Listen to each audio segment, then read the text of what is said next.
Article de François Mitterrand dans Le Figaro, le 18 juillet 1972. Contexte.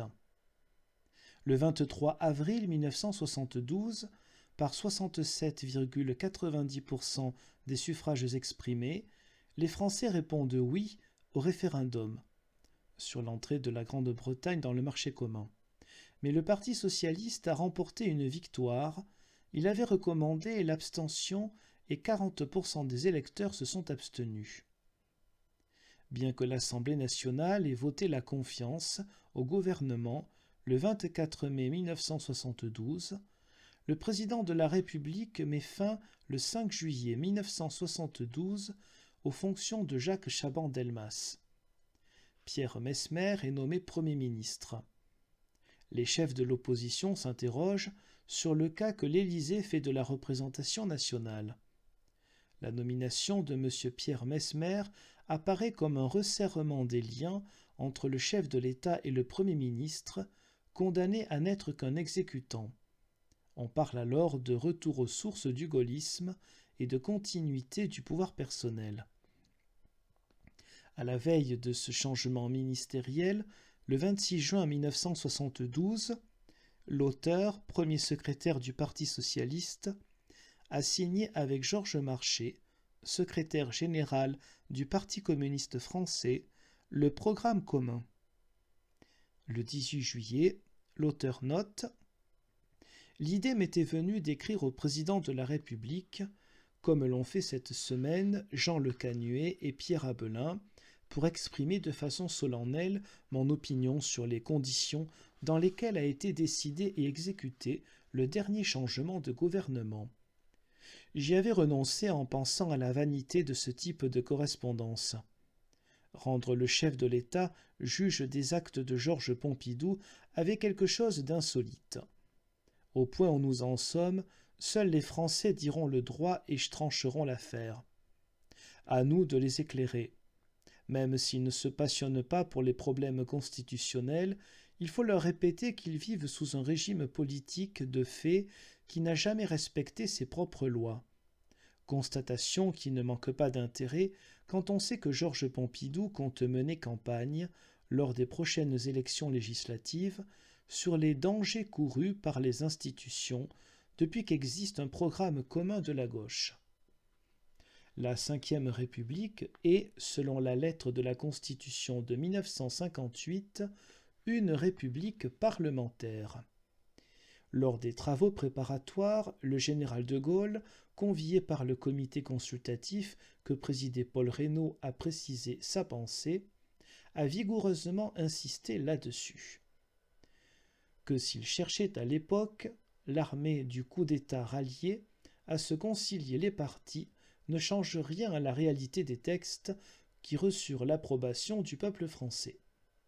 Pour m'en tenir à l'essentiel du débat ouvert par le départ de Jacques Chaban-Delmas, je remarque que le chef du gouvernement, sur un coup de sifflet de son maître, le président de la République, et moins d'un mois après avoir sollicité et obtenu un vote de confiance massif de l'Assemblée nationale, a cédé la place au nouveau favori qui mène, à son tour, les affaires publiques sous l'unique responsabilité du chef de l'État et sans prendre soin d'en aviser le Parlement. Les démocraties occidentales se réclament de deux systèmes, le système parlementaire, où le gouvernement est responsable devant le Parlement, un point c'est tout, le système présidentiel, où le gouvernement nommé par le chef de l'État ne dépend que de lui, mais où le Parlement, qui ne peut être dissous, exerce souverainement le pouvoir législatif. La pratique institutionnelle du général de Gaulle, suivie en cela par Georges Pompidou, n'est ni parlementaire ni présidentielle. Elle ressort d'un troisième système, largement répandu en Amérique latine et dans les pays d'Afrique, le pouvoir personnel. Notre président est un président chauve-souris.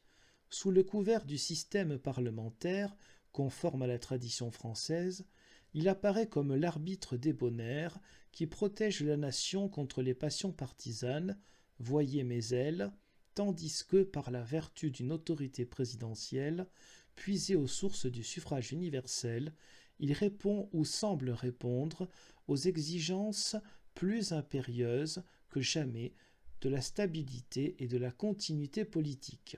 Vive les rats! En vérité, Georges Pompidou a le comportement d'un potentat commandé par son bon plaisir et d'un chef de clan qui ne connaît que ses affidés.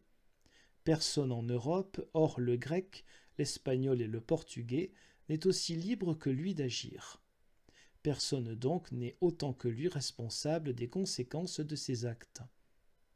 S'il punit Chaban-Delmas pour sa feuille d'impôt, on lui rappellera que l'avoir fiscal a été inventé au temps où lui-même était Premier ministre.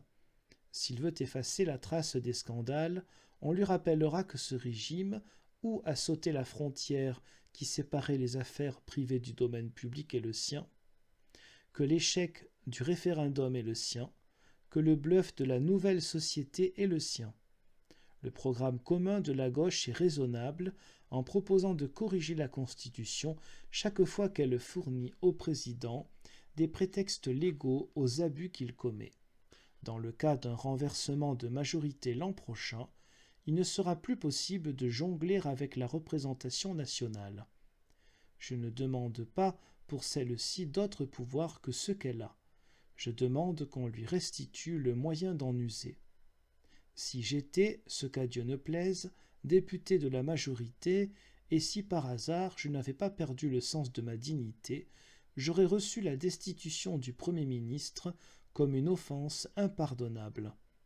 Député de l'opposition, peu m'importe que le chef du gouvernement se nomme aujourd'hui Mesmer plutôt que Chaban-Delmas. Mais, élu du peuple, j'ai le droit de savoir pour quelle raison et pour quoi faire.